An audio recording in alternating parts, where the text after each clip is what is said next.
I feel I'm in a coffee shop somewhere in Katipunan right now because I'm with kindred souls from both the University of the Philippines and the Ateneo de Manila University. Alam niyo naman ang day job ko, alam ng marami to. I'm actually a teacher sa Ateneo. But the story is not about me, but what these gentlemen will bring to our coffee shop this afternoon, actually. First, I'd like to introduce the gentleman to my left. It's a pleasure to meet Professor Amado M. Mendoza Jr., PhD, of course. His areas of expertise, I'm just getting to know him, is the Philippine politics, of course, the political economy, political parties, and a very nice topic that you raised, sir.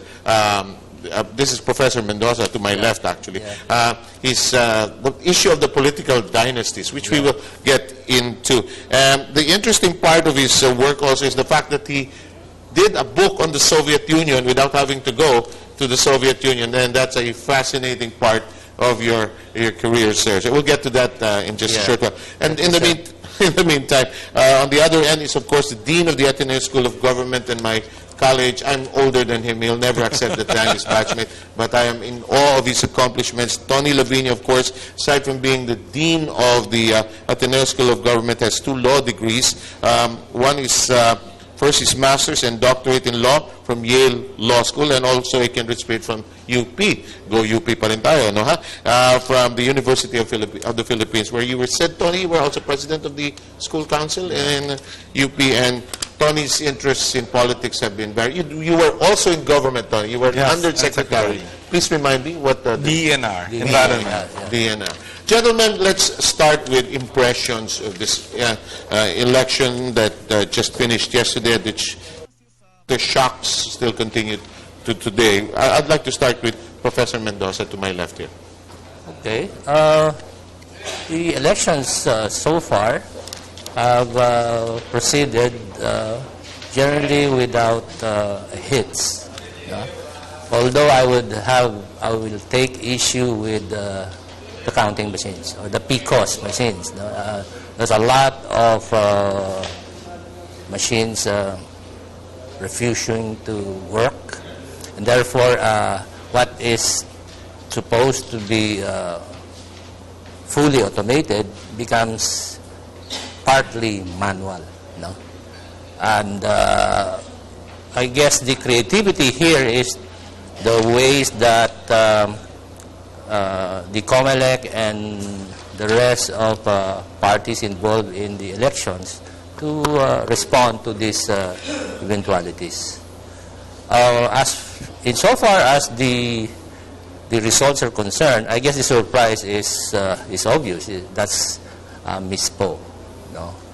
And the surprise is a function of the surveys that were done before the elections themselves. But I guess the surprise should not be a surprise because surveys have a margin of error. No? And in a sense, Ms. Poe was within striking distance of number 2 and number 3. What is surprising is indeed being number 1. We all knew that she would cut into the 12. That's right. But making number 1. I'll ask the question that I've asked my other guests. One, the Poe factor is definitely there. Yes. And second, did the Lauren Legarda issue about several properties which allegedly came up in the remaining days before the election, did it have any effect on the positioning where the ladies are right now? I'll focus on Ms. Poe first. I think the white shirt is fantastic. Okay. Yeah.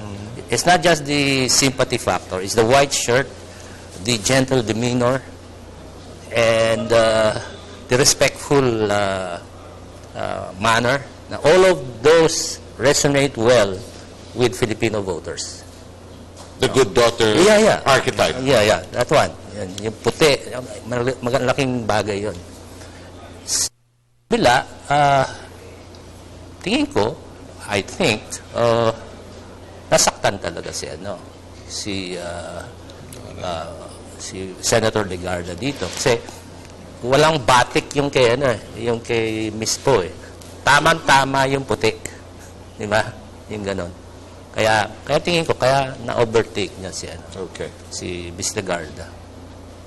Okay, I'd like to go to Dean Lavinia. First, Tony, the general assessment of the elections from your perspective, and what struck you in particular? Well, I think, what struck me in particular is I could sleep early last night. You know, in the 2010 elections, because there was a close vice presidential race, you know, it was hard to sleep, you know, because you wanted to follow every single development. Last night, by midnight, certainly by 1 a.m., when more than 50% of the results have already been essentially reported, even if they're unofficial and partial, it seemed quite clear where the direction was going to be, right? So you could actually rest after that, no? What struck me is it's still an imperfect election, a bit still messy. I think fine in an election where that's not so contentious. We can't have an election like this. If it's gonna be a very close elections, then it's a recipe for disaster. So we need to watch out carefully for 2016, where we might have actually a close presidential elections. On the results, it seems pretty consistent with what the surveys were telling us, except that aside from the poll emergence as the top notcher, the other surprise is actually Sani Angara. Because Sani was always on the 10th, 11th, 12th, 13th slot, you know, and now he's in the 6th. And in that case, I think the explanation is very solid campaigning on the ground. I mean, I think they were able to get him in the slates of many local candidates. Okay. I mean, and that's why he was able to jump ahead, you know, when he was expected to actually be battling for those precious last two Let's slots. ask an administrative question, a procedural question.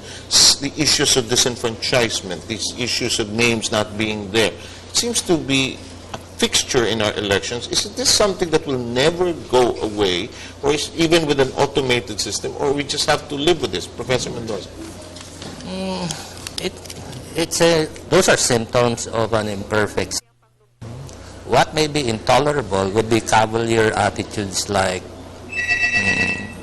okay, they didn't vote, but their votes will not affect the total. Okay.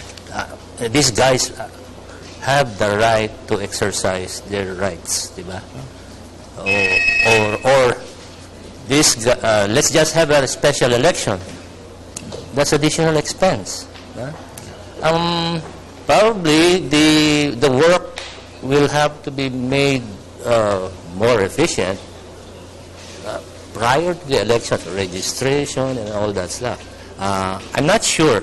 I'm not very familiar with the nitty-gritty of election processes, but are these automated too? And these automated lists are they compatible with the systems of the voting machines and all that stuff? Okay. One vote, if I may come in, one voter disenfranchised is too many already. I mean, so there's no justification. Entire families, for that. barangays. Well, in fact, in my family, there were 3 of us who voted because the other voter is abroad right now. One of Eman got disenfranchised. We just couldn't find his name. He had registered. He was able to vote in 2010, and we couldn't find his name this time around in the online, in the precinct where we used That's to why vote. my wife is not talking to me now. She was disenfranchised, and she was the one pushing us. Register, vote, Exactly, register, vote. exactly. And my son is very opinionated. She's very disappointed about the whole thing. And then my wife as well, in her case, she was able to vote, but the PICOS machine broke down. So their votes were not counted, at least during the time she voted, right? I don't know if at the end of the day it was fixed and they were able to count. The rule there is it's set aside, they can vote, it's set aside until, or it might not even be counted if it's not necessary. But as I said, well, in an election that is not close, that's just, you're violating the rights of specific people. But in a close election, you're violating the right of everyone, to have chosen the right. Sorry, leader. yes. Pero Tony, hindi mo nga alam kung close eh. Diba? If some voters you don't even know how many voters are disenfranchised. So it really matters that everybody who has the right to vote must vote. No? In a perfect world. Yeah, of course, in a perfect world. Okay, let me pick your political brains, and I'm just so privileged to be able to talk to you on this point. The issue of political dynasties, in the senatorial race at least, it seemed to work in two different ways, apparently. One, it favored them, and the other, some candidates were not just as blessed. Professor Mendoza, since this seems to be your area of expertise, let's talk specifically of where J.V. Ejercito is, where Jackie Enrile is, and the Binay factor, for instance. Let's start with the Binay factor. What is it about the Binay family that seems to resonate with the Filipino audience? Her brown complexion Okay. is one, no? And it's the same appeal of her father, yung kulay nila. Hindi sila tisay o tisoy, and therefore, yung ordinaryong mga mamamayan would identify with them. Doon sa, Nancy Binay appears to be also approachable, not haughty. She does not respond to nasty attacks in Which kind. there were many. Oh, of course. Especially online. Ayoko nang sabihin dito kasi general patronage to. No? So ganun, no? Ang opposite yung image ni Jackie o yung naging perception kay Jackie na brat, bully, kaya Which did not help diminish him. through the years. Through the years, Tuloy-tuloy it's been a constant negative seems to be attached to him. That you've seen the commercials didn't help to diminish that. Yung commercial din niya kasi generality No specifics, no? Hindi. Yung specific niya, medyo imposible. Yung maraming pagkain. At saka yung, i-check niya yung timbangan sa palengke. I mean, Jackie is confused.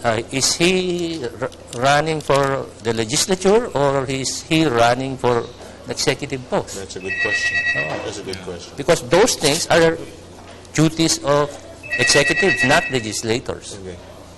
So a bit of ambivalence in Yeah. that. Tony, what do you think? Well, it's very clear. A family name or celebrity status, gives you an initial advantage. Yeah. But it's only initial. You have to campaign well. You have to have supporters. There has to be funds for it, right? You have to market yourself well. I mean, I think for years we will be studying Grace Post campaign as well as Nancy Binay's campaign. I mean, and one thing that's come out from all of that, I mean, that Filipino voters seems to like, simple and assuming,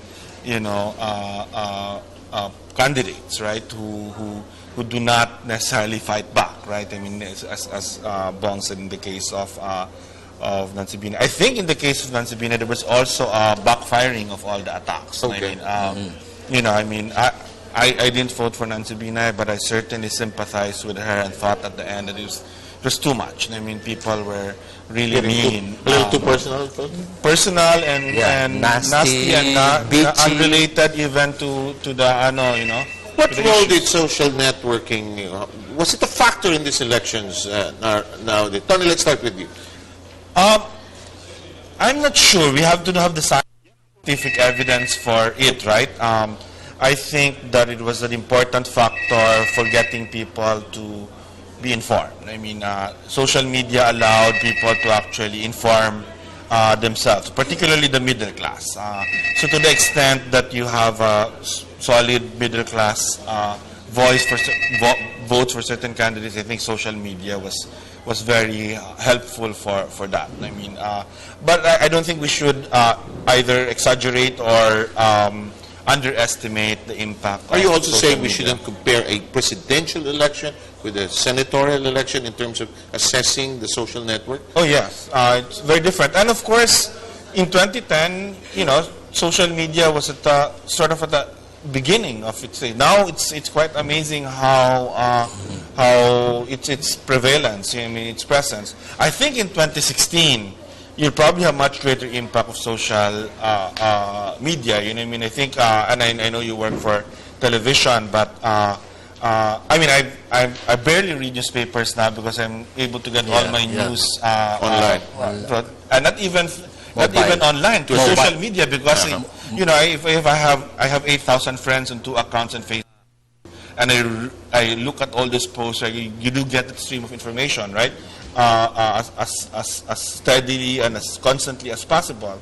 And the same with television, you know, I mean, it's just behind social media. I mean, even the websites of the different news stations are advanced in their own Nature of the television. medium. It's the Nature of the medium. Okay. Anything else that struck you during the course of this election? I personally felt, and I don't know if you'll agree, despite the disenfranchisement, despite maybe some people slept as well as Tony on after election day, some did not. You sense there was a general desire to vote. People wanted to participate. Ang haba na pila, ang tagal wala po akong galit sa senior citizen, pero enjoy sila yung bumuboto. Tagal di ba? Nauna sila. Do you agree with it? There was a sense na, sige, boto tayo. Yeah. I mean, the record indicates that our voting rate is quite high, in the 70s. You compare that with 40%, dismal 40% in the United States, which is considered to be the most advanced democracy in the world. No?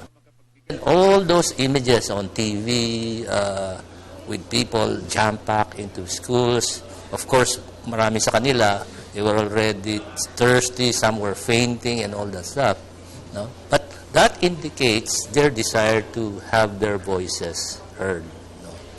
And in a sense, this is an expression, concrete expression, of the Filipinos' faith in democracy, faith in elections. No. But let's talk of the other things. The common complaint about our elections, and you're the experts here, we're celebrity conscious, we're personality based, we're never going to be issues oriented, we're just going to have the chalecos and the singing and the dancing atop the stage. Is this something that will be a permanent fixture in our elections, or are we still part of a growing process in our political maturity? Tony, come on. Well, there's also going to be a part of that, no? Because we do like, we're very personal in our, even in our politics, and that's why people really want to vote. I mean, I myself, I waited for 3 hours. I mean, first time I wanted to be a senior citizen. Which you're not, huh? No, I'm not. A few more years actually though, but you know, sun and heat. But is it hopeless? No, I don't think so. I think, and here is where good politics can result in good governance, and good governance can result in people that are better off, having more opportunities. If people are economically better off, I think, then they will reject a patron-client, a patronage type of politics, and when they do that, right, they will try to, I think, make sure that their issues and the personalities that they want about sort of converge. I think that's another reason why Grace Paul is stopping the polls. No? I don't think it's just because of the personality, but she really came out as well in the campaign as someone very serious about this job, you know what I mean, committed to the poor. I think that she also chose the right issues. I mean, she was always debating, you know, I mean. She was an active participant. She was an active participant. Professor? Well, I will agree with what Tony has said. No? When a voter is dependent, he will vote according the preferences of the patron, because he has to. It is an exchange relationship. It becomes a commercial relationship. It becomes a relationship between unequals. So the basic situation here is that we have a vicious cycle involving poverty, patronage, and a rule of a narrow set of families. The estimate is only 175 of 27,000 families hold political power. And these 175 families are the patrons. No? Of course, yun ang tinatawag nating command vote. Inuutusan yung for all kinds of consideration. Utang na loob, hindi pwedeng hindi cash, direct cash, pero pabor, mga ganyan, ninong ako, ganyan. Pero dependent pa rin yun. Hindi relationship of equals. No? That vicious cycle must be broken. How to be broken, and that's where good governance produces economic development. Para nga umangat yung yung kabuhayan nung... So are you saying that the issues of each political election are defined in the terms that are understood by the voter in that unequal relationship? So he or she may not discuss issues like security, political imbalance, the economic, but these are explained in his or her terms. The politician always styles himself as serving his constituents. No? But he cannot avoid giving general statements. Ang hirap yung mag-discuss ka ng nitty-gritty and all that stuff. You will lose the audience. At saka, you only have a few minutes there. The voters came to watch the dancers and the celebrities and all that stuff. So you have to compress your message, and sometimes it's just name recall. Yun na lang i-stress. Name recall. The image, the brand. Okay. The brand. Okay, we've discussed a little about the national election. I know, Tony, you're very deeply involved in local elections. Well, what's your feedback about the way the elections went locally? I think it went also well. Very mixed results. I mean, for the president, for various personalities. I mean, overall, the LP dominated. But that's expected because many personalities moved to the LP because it's the administration party. But we saw incumbents or incumbent families dislodged. So in Cebu, it looks like it will be the VIDA that will win. In Cagayan de Oro, my own hometown, Emano has been defeated by will probably be defeated if not yet so by Oscar Moreno. But then you have ERAP. Even against the endorsement of President Aquino, of Alfredo Lim, winning in Manila. Yeah. So it's mixed. People were just voting, I think, whoever they like and whoever they wanted. In many places, in some places, certainly in Cagayan de Oro, I think they voted on the issues, on the vision of what Cagayan de Oro should be. Have we adjusted already to the way Tony felt last night, that he was able to sleep soundly, I suppose, Tony? That the results were now, because that one layer of culture, the grind out after the election, seems to have been taken out by the automation. Yeah. Are we now, with the second time we've done this, nasanay na po tayo dito sa tanggap na po natin itong, I know you have some concerns about the PICOS. Notwithstanding my concerns, the PICOS machines, or the PICOS systems, is an advance over the manual system. The manual system is old technology, and the time gap between election and proclaiming is the time where you can do all kinds of hocus pocus. Okay. The concerns are being raised because the safeguards indicated by law are not there. Yung paper receipt, wala eh. Yung review ng source code. Source code, 3 days, 4 days before the elections. Anong oras pa para ma-review yun? So, kailangan, I will agree with Tony, kapag close yung fight, lahat yan magiging importante. But, I will never advocate a return to manual system. Labas ang kandila. No. Labas tayo no way. That would take... Magre-revolution ng mga teacher. So, Nobody wants to go back to. Nobody wants to go. So that we, old, more or less we have accepted Yeah. the way, this is the way. So it's a question of improving it and making it more transparent. Okay. The other thing it did is, aside from the taking away these very volatile days after, sometimes weeks after the election, is it took away legal controversies. Okay. So many of which are always done right after the elections. I mean, but this in turn created a different problem, or exacerbated an existing problem, vote buying, because now you have so much more money to spend on that seems to be election day and pre-election day, because you don't have to spend money after elections. And it would be foolish to keep your money for post-election controversies. You have no chance. If Napakahalaga ng kanyang opinion dahil ang kanyang pinanggalingan at pinagdaanan ay napakaraming interesting perspectives. Gaya niya, for example, ang ating panauhin ay si former Senator Santanina Tila Razul, who started in her government service as a public school teacher way back in 1952. She held various positions down the road, but the most memorable, and we all remember her as the first and only woman Muslim senator elected and re-elected to the Senate as well.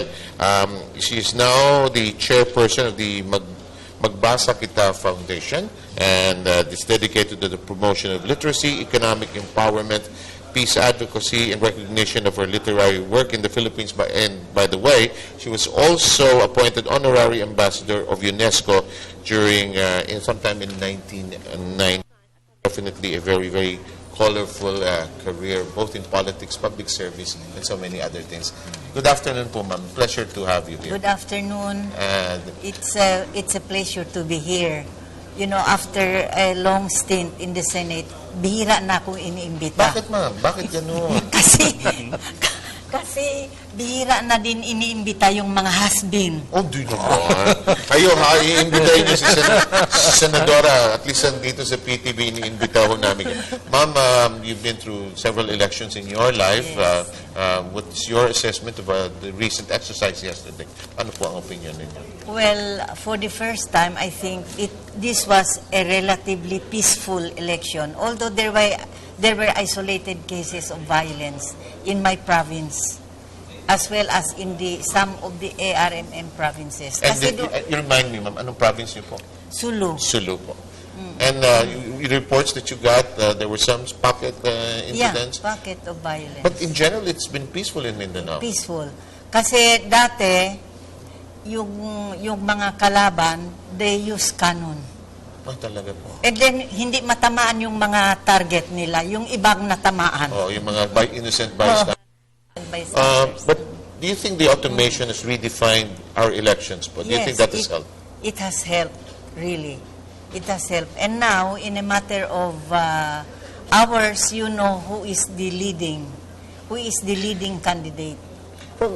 Is this the way are we comfortable with this already? You think as a politician, you think our politicians, both traditional and the new, they're already accustomed to this? Tanggap na po nila ito? Yeah, I think so.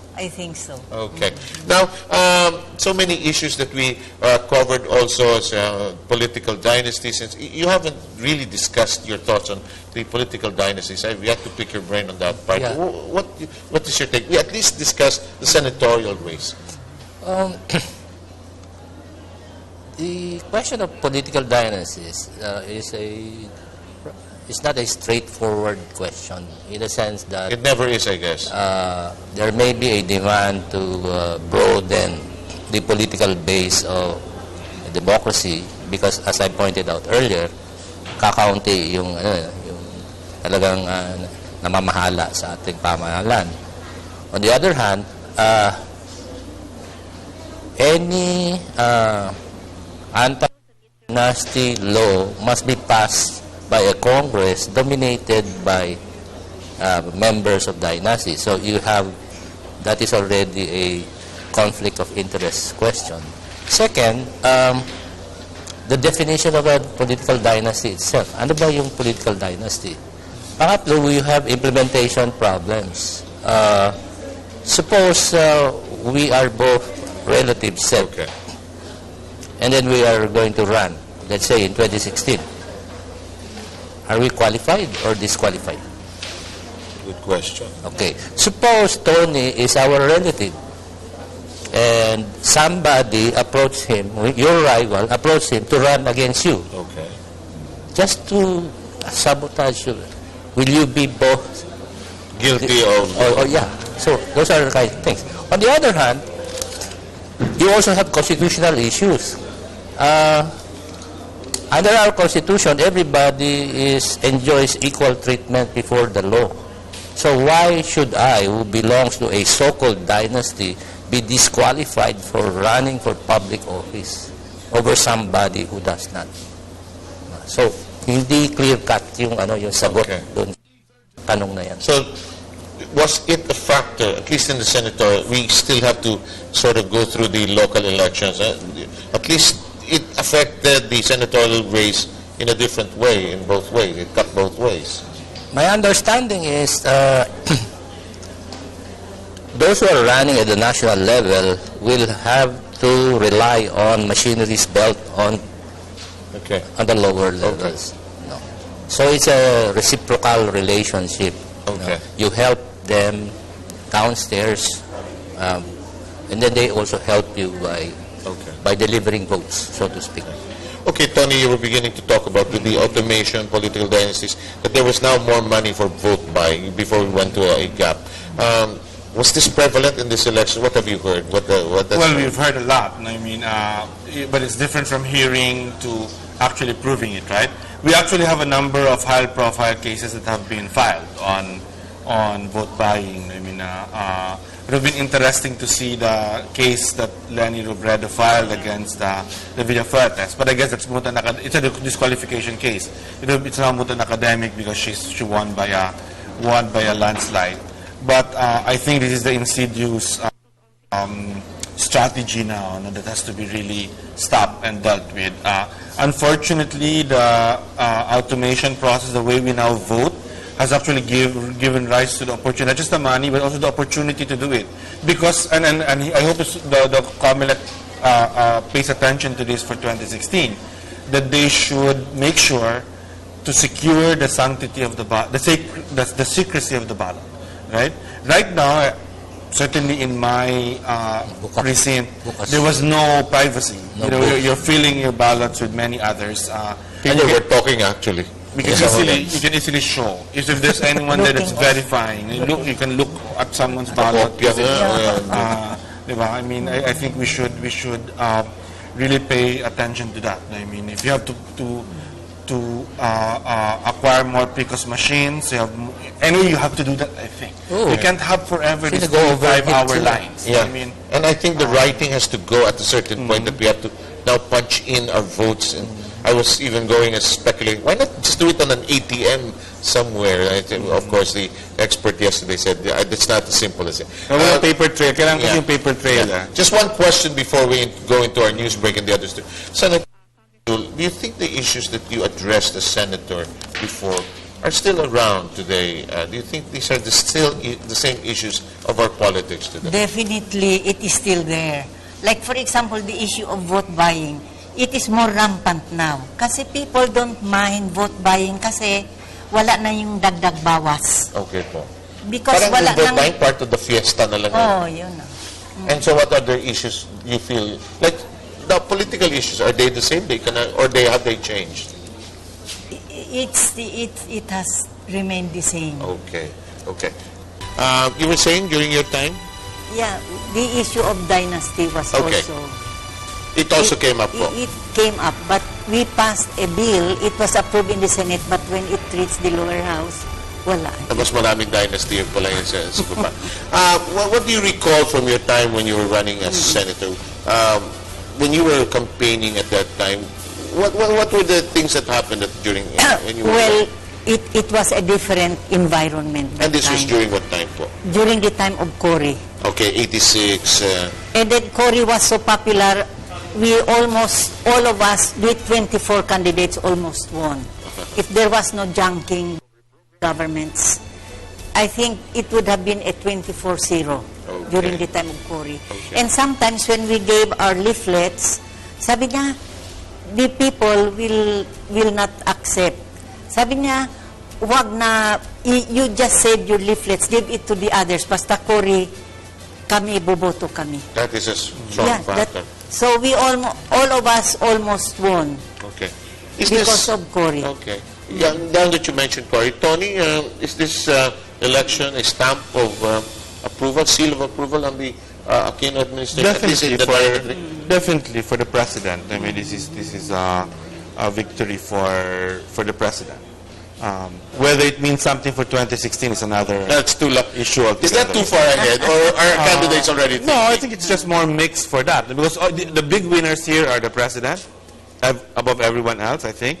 The vice president, with Nancy Binay winning, former President Arap, so you can see Jinggoy Estrada, probably being positioned now for vice president. Secretary Mar Rojas is a big winner because the LP is a big winner everywhere. Although you would guess it's still up to, we can guess whether the current LP, the victors of the LP will actually still stay with LP in the next elections. As you know, things shift very fast in terms of political parties.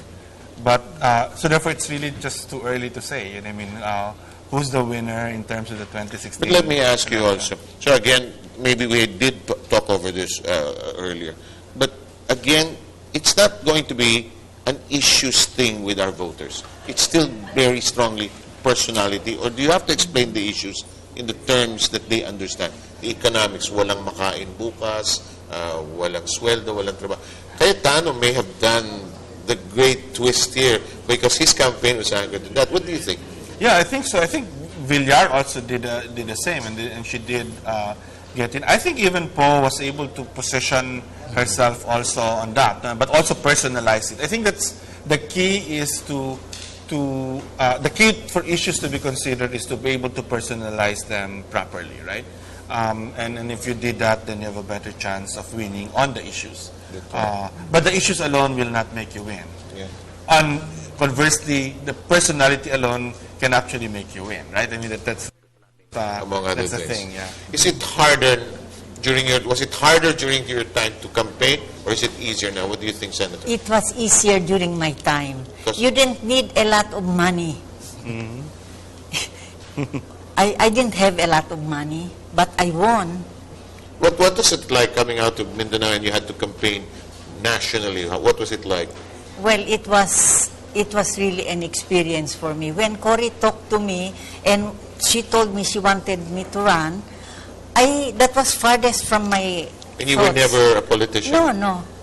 I was a barangay councilor. Okay. That was all. And then I was also a provincial board member. Okay, that was the extent of your politics. But it was not nationwide. So when Cory talked to me, she told me she wanted me to run for the Senate. Actually, I never answered yes or no because I figured, where will I get the money? And then my husband, when I reached home, he told me, did you tell Cory that where will you get the money? We all thought she was going to appoint me. Okay. And you did it again. You ran for re-election and won again. So you had no hesitation second time? No more. Little more confident this time around. Okay. What other issues came up in the elections that you think really mattered? Any revelations, clear insights that sort of give us a new sense of hope? Are you hopeful, Professor Medina, about the Filipino and his elections? Yeah, I'm hopeful. Otherwise, I would have surrendered my Philippine passport. I mean, but insofar as these elections are concerned, it's not a spectacular one. What would be more interesting for ordinary voters would be the local elections. They do not care much from the senatorial race. In fact, I am willing to bet that there's only a few who would have filled up all 12 slots. Yeah, all 12 slots. They would just have probably 7 to 8 preferences. And even the violence is related to local, not to not to the national level, the senators. I've said it elsewhere, the importance of the senatorial elections is to allow the administration's control of the Senate. No. The change in the leadership of the Senate, I believe, is necessary for pushing the agenda for 2016. There's a change, no, Tony? With the way the elections turn out, is the leadership of the Senate affected? Well, yeah, it's definitely going to be affected. There's going to be a change. Yeah, I think it will be Senator Drilon, if I'm not Yeah. mistaken. As Senate President Who's now. really the ally of the President on Okay. this. I mean, So there's going to be change committees and... committee heads will Everything, change, of course. everything. Yeah. That makes a president, Aquino, not a lame duck president during his last 3 years. Yeah, At least the first 2 years of the next 3 years. yeah. The third year, that's a given. Yeah. I mean, because it's Because of the kind election single term limit. process now. Do you miss politics, Senator? No, not really, because I'm busy right now teaching literacy to ARMM, because we have 600,000 illiterates in that region. Back to being a teacher. Yes, So when you mean illiterates, and these are people who cannot read? they cannot read or write. And unfortunately, DepEd doesn't consider adults as basic education, falling under basic education. They only consider, DepEd only considers the formal system, but not the non-formal system. This is my springboard to go to Tony now. Tony, what's the President's agenda? What do you think?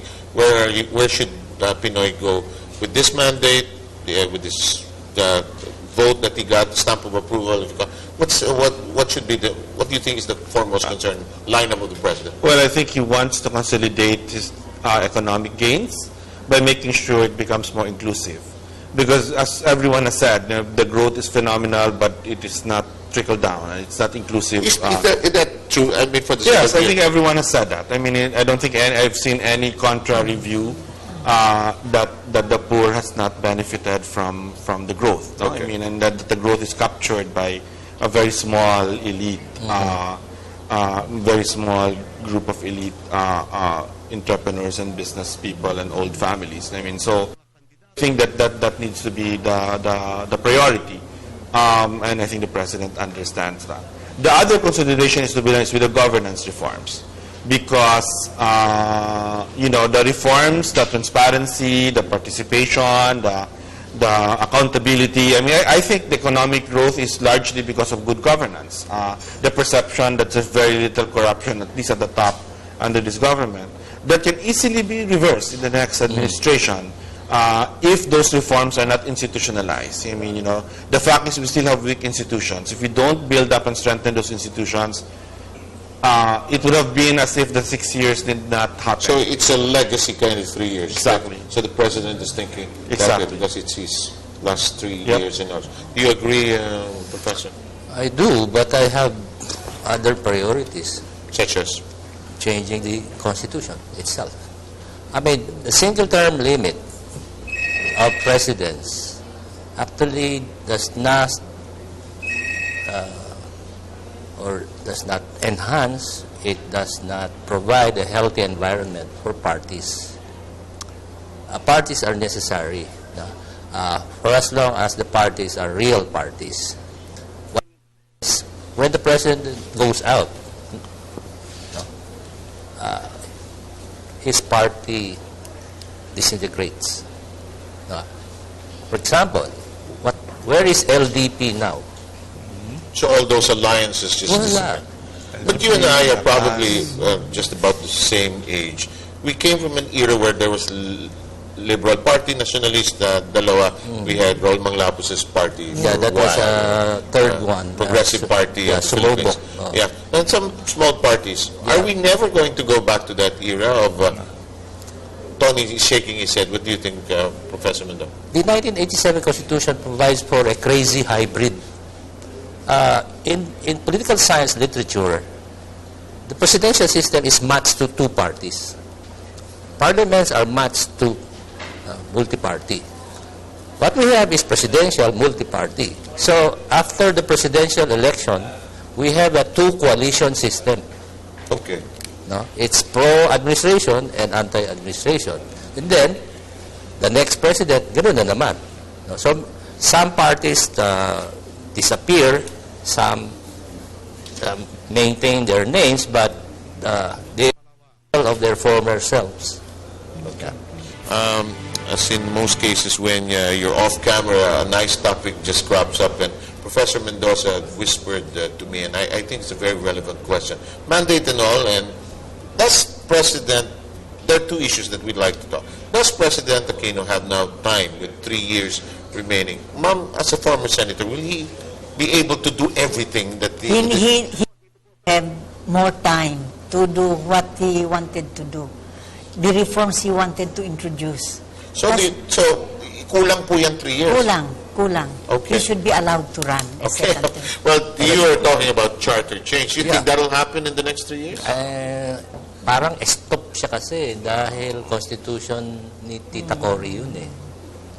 Oh, he's Mother. stuck in that. Yes, He's stuck in that's that. that. No, he's stuck in that. But he's on record saying he will not even, never mind term limits, even economic, any constitutional change he is not willing to support. Yeah. But let's look at the broader, longer picture when you and I will be, are you a grandmother already? We're about to be grandparents. I'm a And you're grandparent.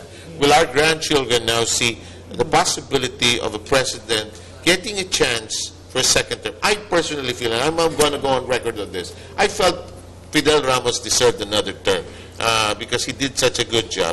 I thought he deserved a chance. But the Constitution prevented him. Yeah. Right? Yeah. What do you think? It'll happen? It's Well, constitutional change? he tried. Or Well, he at tried. least people around him tried to get the Constitution amended, not necessarily focus only on the single term limit. Suspicion is that it is going to be focused on that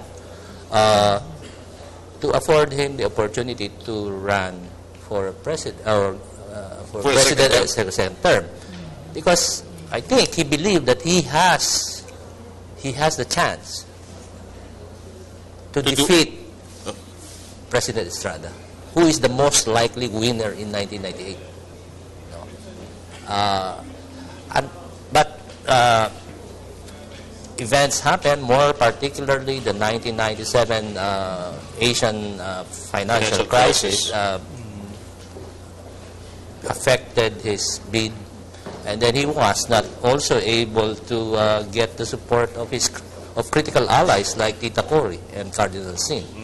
Who did, it was too soon after Yes. 1986, I suppose. That's right. Yeah. And there was the feeling that, no, let's not start again Yeah. and bring in Yeah, that that's old right. That's system, right. I guess. That's right.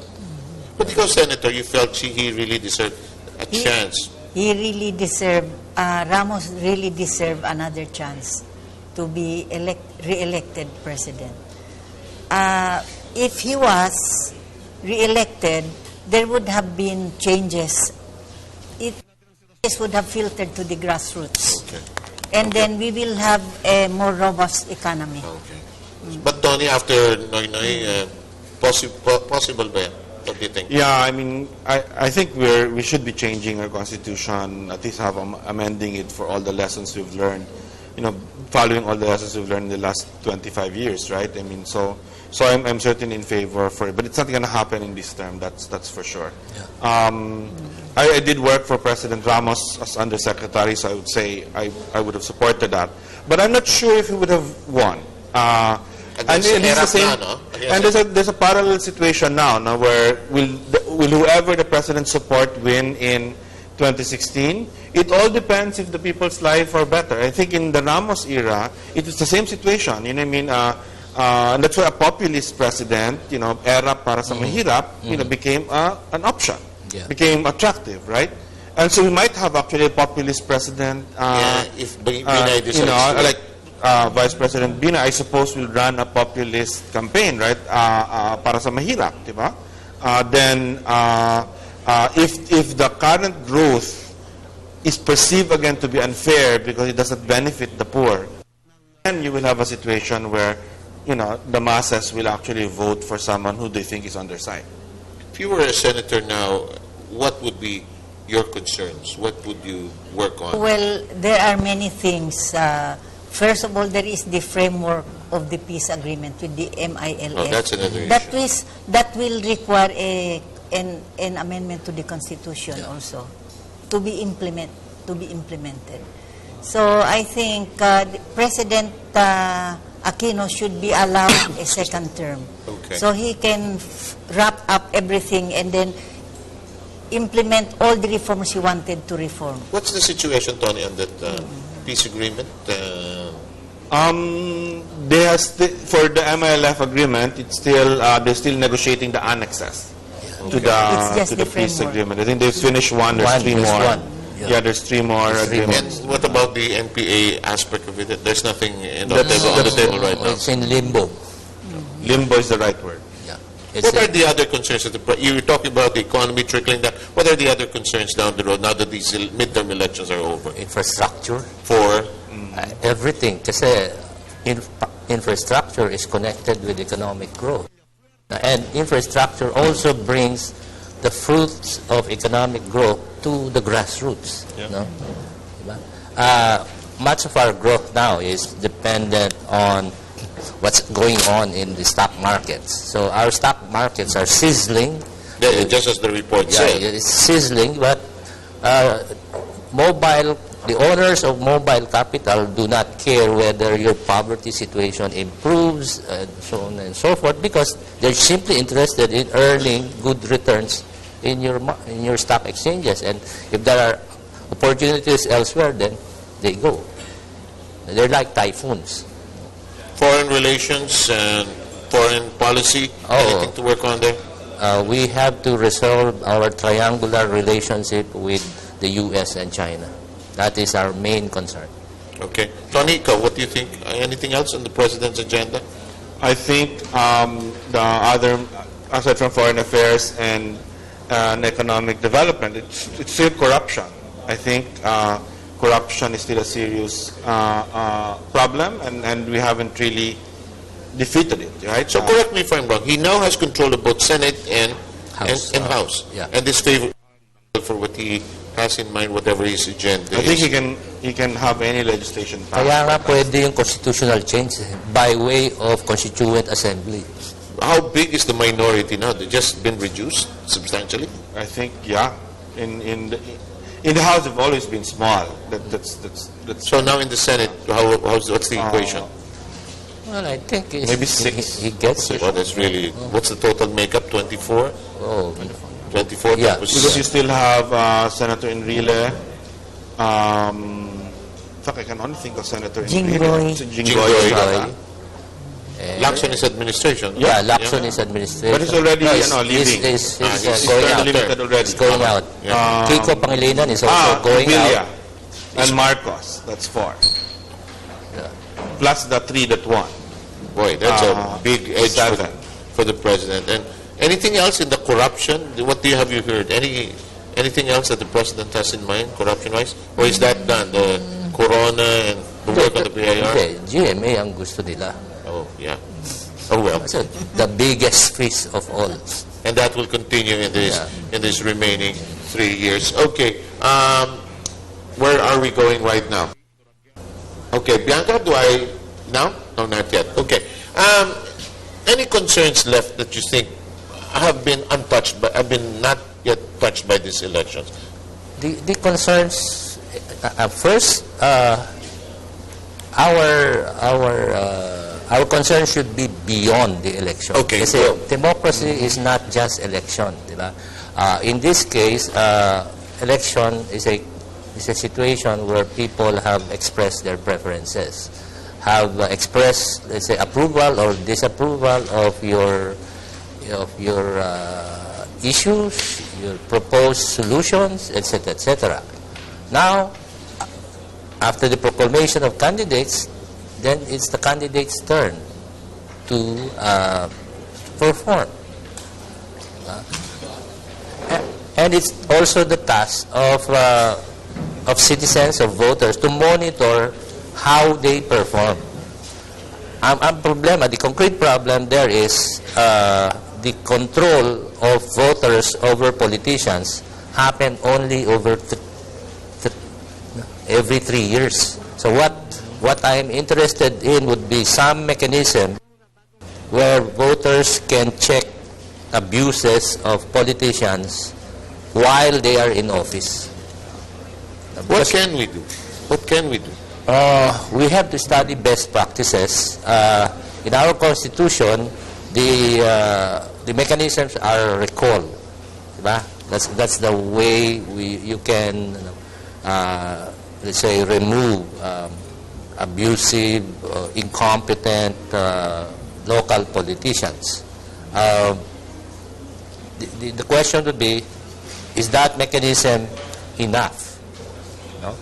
Or how successful has that mechanism been implemented?